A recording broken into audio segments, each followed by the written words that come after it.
Welcome back to Staffing the Mission. Now, this is a weekly podcast that is designed to help you improve your public safety recruiting. Doug Larson, the COO of Safeguard Recruiting, is usually with me on the show. Of course, we're Safeguard Recruiting, and we're the only public safety only recruiting firm in the country. We're not a general marketing firm. We don't just add public safety to our host of clients. We literally work only for public safety companies. Predominantly it's in law enforcement. We've done corrections and fire and a bunch of others as well. But our entire team is former law enforcement, over 100 years of experience. What I wanted to come on and talk to you about today is the PLECET 2026 conference. We were asked to come down there and serve on a panel for recruiting. And you're going to first ask yourself, what is PLECET? And what PLECET is it's a conference, an annual conference that began about 4 years ago. And it's the only conference of its kind that exists to train up community police officers or any officers involved in community policing. It sort of has dedicated training for that. And it's a huge conference. There was about 1,200 people there this year.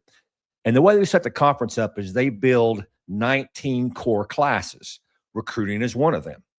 And they ask panelists, experts in the field, to come serve on each one of those classes. And myself with Safeguard Recruiting was asked to serve as a panelist on the recruiting classroom. I did this with a couple of other experts in the field. One of them is the co-founder of the 30 by 30 program. And another one is a very well-renowned doctor out of Arizona State University that's done a lot of research on police recruiting. It was very interesting. And each session was 75 minutes.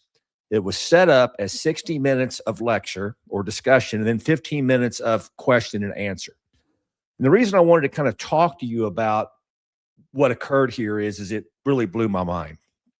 If you've been kind of paying attention to the media or the news or the latest police chief interview, you're made to believe that recruiting is kind of making a comeback and things are kind of coming back to normal. Now, all along, we've told you we're not seeing that. We're speaking to departments every day that are having problems and having struggles. And oftentimes, maybe they're able to get close to even, meaning retention versus recruiting, like meaning if 10 people retired last year, maybe they were able to hire 8 or 9 or 10, right, to kind of keep even. But where the problem is if they're currently down.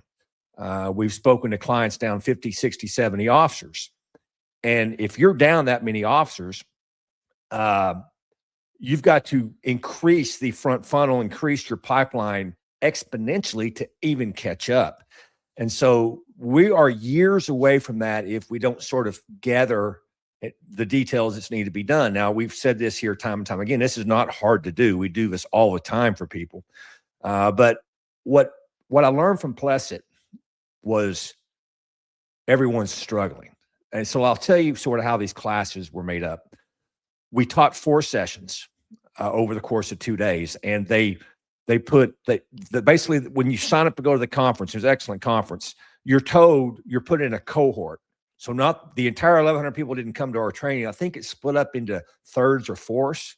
So we saw a little over 300 people. That would be about force, right? We saw about 300 people cycle through. It's about 80 people a session. So they would bring in the 80 people, and those 80 people stuck together throughout the entire conference. So it's a very interesting concept, very popular, and people seem to enjoy it. And we asked every group that came in, first question, is anybody fully staffed? So out of those 300 plus people representing 250 plus police departments, no one was. No one was. Now, what we heard was, well, we're doing a little better, or it's better than it was the year before. No one was fully staffed.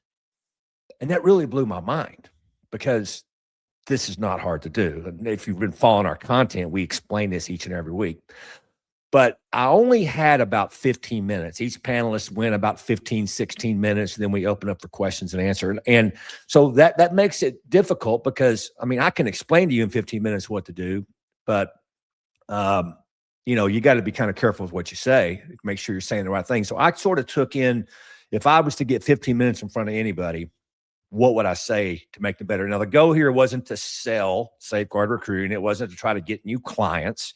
My goal was to give them a tidbit of information where they could go back to their agency and improve it. So I want to give you quickly what I did, and then I want to give you some of the feedback on it. I really started out by telling everybody to slow down. Everyone's frustrated. I mean, you could see it in their eyes. Everybody needs to stop, because what the profession has been doing is we're panicking, right? Because staffing is a problem. It's creating problems all over the place. It's creating problems with overtime. It's creating problems with the budgets. It's creating stress and wellness issues, and people are working a lot of hours to fill the beats. I mean, Phoenix police spent $98 million in overtime last year to fill the beats of 600 people they don't have. So a lot of people are panicking, and what law enforcement typically does is we spend money to fix a problem. I mean, it's just what we do. It's government. You know, we need new cars, throw money at it. We need a new training program, throw money at it. We need digital policies, throw money at it. But this is not a money issue. Yeah, it takes resources and money, but it's a philosophy shift. And so what I sort of lined out in the first 4 or 5 minutes of my discussion was, we're throwing all this stuff against the wall. We're spending all this money, this whole marketing versus recruiting thing. And we were really preyed upon by marketing companies, because what they provide is flashy and is fancy. And they came in and they showed us fancy videos and fancy billboards and fancy graphics. They made promises they couldn't keep, because marketing companies can't fill your pipeline. They can bring brand awareness to products you're selling, or maybe even awareness to your agency, but they're not promising to recruit. That's why they're called marketing. So I told everybody to slow down. We've had so many clients come to us that spent hundreds of thousands, if not millions of dollars on failed efforts. That hurts us because they put us in that category. That's one reason we guarantee candidates. If you go right to our website, safeguardrecruiting.com, you will see a guarantee. There's 3 different tiers we offer. Now, we do custom tiers as well, but based on those tiers, we guarantee a number of candidates. Our low tier is 100 candidates a month. Our high tier is 900 candidates a month. What does that mean? Well, if you buy that tier, it's what you're going to get. It's not a list. It's not curated people we already have. It's people we go out and we source for your agency. We're a recruiting firm. Now, we do that through using some marketing elements, but marketing alone is a failure. And so we knew this. And so we told all the departments in the room, stop, slow down. Don't think about spending any more money. Don't think about stressing. First one is this. This is not a crisis. This is not a problem you can't overcome, but you've got to stop. You got to get sort of above the problem. You got to have an umbrella and look down here and see what's going on. The first thing you need to do is you need to understand your data. And you've heard us talk about this here quite a bit.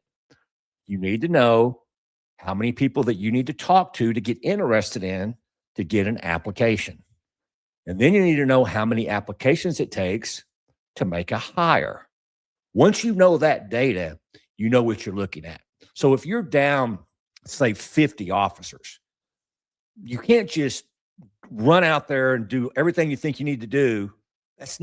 You're not really putting your effort. I mean, you could go spend millions and millions of dollars. You may get a little bit of help, but it's such a waste of resources and waste of time.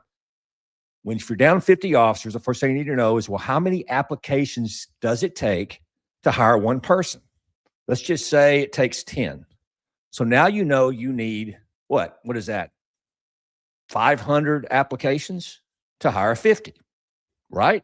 Well, once you know that number, you need to know, well, how many people do I need to curate, to talk to meet, to get those applications? And let's say let's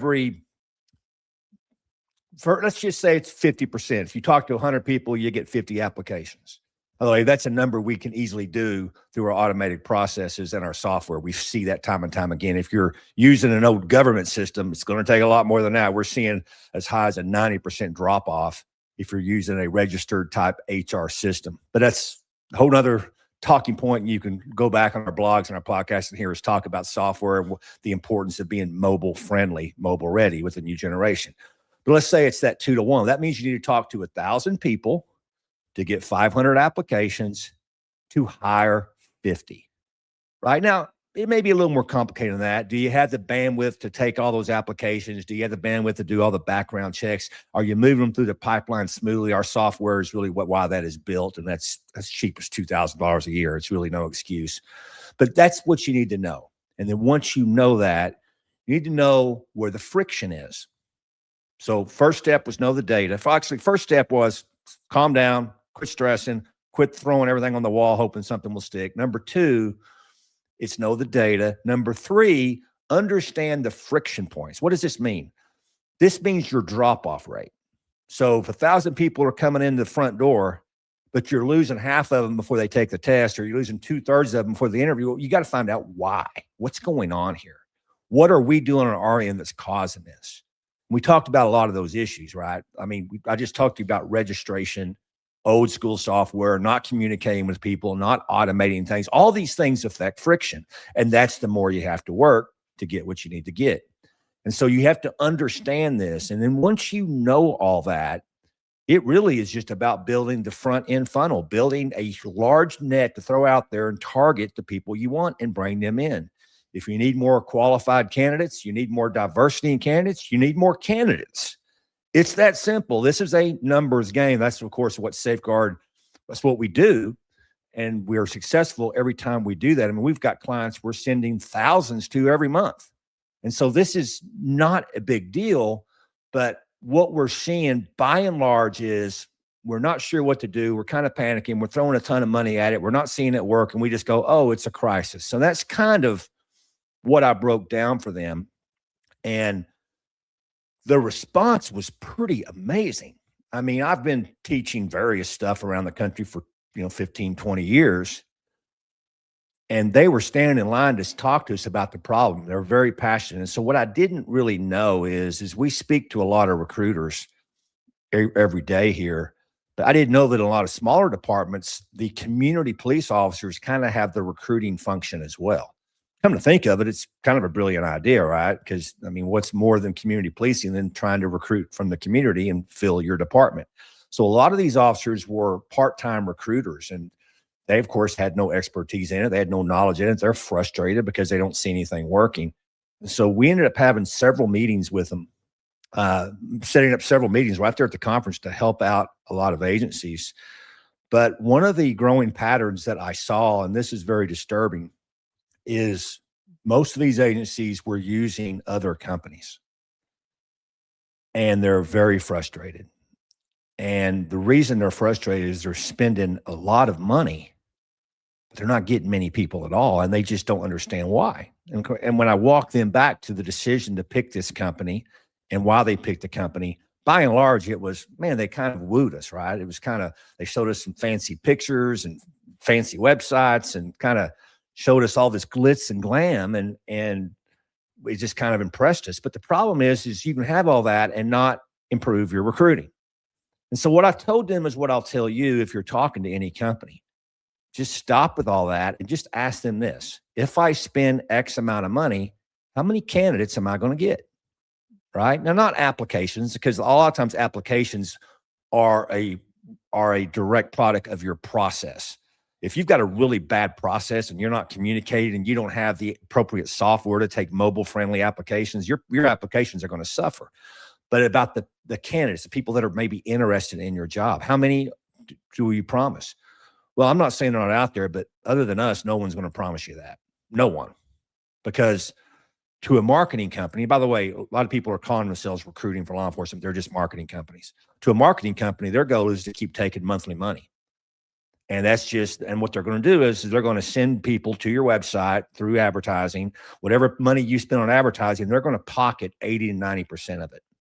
And so meaning if you spend $1,000 on advertising, they're going to throw about $100 at it, enough for you to see more traffic to the website and that kind of, okay, well, it's working. But if you're not getting more people, it's not working. It's all a facade. It's like the illusion from a magician, right? How does a magician work? Look at my right hand while my left hand is doing all the work. And so they're showing you all this stuff they can do, but the left hand's putting money in their back pocket. And the reason I talk about this, and it's a little dirty secret in the marketing world, is it hurts us. We don't do that. We guarantee what you're going to get. We hit that mark every single time. But people, we have to overcome this every time because of the way they've been treated. The profession has been fleeced by these marketers that do what they do. Marketers are great at websites and videos and developing billboards and bus ads. None of that is going to increase your recruiting. If it did, I wouldn't have every hand in that conference saying we're low staffing, because many of them have spent a lot of money on those efforts. So I walked them through, and some of them actually showed me what they were spending and what they were getting. And that's where I come up with that 90% number, because I know what it costs. We guarantee candidates, we know what it costs. So when they're telling me they're spending $100,000 a year and they're getting 150 people a month, I know for a fact that the company's taking 90 to 95% of that money and putting it in their back pocket. And that's a shame, because these agencies that are spending that kind of money would have already been solved if they would have used us, because we don't do that. And so once again, this isn't a pitch for us. This is more of, be very careful who you're doing business with. I don't blame the companies for doing this. They're businesses. They recognize a need. They're offering a solution, but the solution is not working. And that's what I need everybody to analyze, is if you are doing this, is it working? And the other thing we've seen is it becomes very hard for an agency that once they make a decision to kind of come off that decision, because you got to think about this. Someone has championed that company. They've championed that idea. And it's very difficult to say, maybe we went in the wrong direction. But it really takes courage to do that. And the departments that I spoke to flat out said, we have to make a change. We are desperate to fix this, because they understand that it doesn't get better through time. So it was really an incredible conference. It was an incredible time. Met some great, great people. Very impressed. I think we're going back next year. That's the word on the street, so to speak. I don't have a city to tell you yet, but we're going to talk about this once we find out. And we look forward to doing even more at PLECET 2026. But that's really what I wanted to talk to you about today. I will say this: if you did not watch our last episode, it's called How Safeguard Recruiting Built Success. Man, that is one of the most important podcasts I think we've ever done. Myself and Doug were down in Texas, and we ran into a podcast studio and kind of filmed this on the fly. It was our 5-year anniversary. We wanted to kind of give everybody sort of a history of Safeguard and where we've come from. And, I watched it back before we posted it, and I was like, man, if you were at all interested in what we've done, where we've been, what we've done, and what we're going to do, you've got to listen to that. It's about 30 minutes. If you didn't know this, we're on all the podcast platforms. So you could just type in Staffing the Mission or Safeguard Recruiting on any of your podcast platforms, Spotify or Apple. You'll get these, right? And you'll get notified. But that's just audio. If you want to watch the video of that last podcast, or if you watch the video of this one, it's the same place. We have a YouTube channel, but we post it on our website. Typically, it's the podcast link, or it's down at the bottom of our front page. You'll see these podcasts.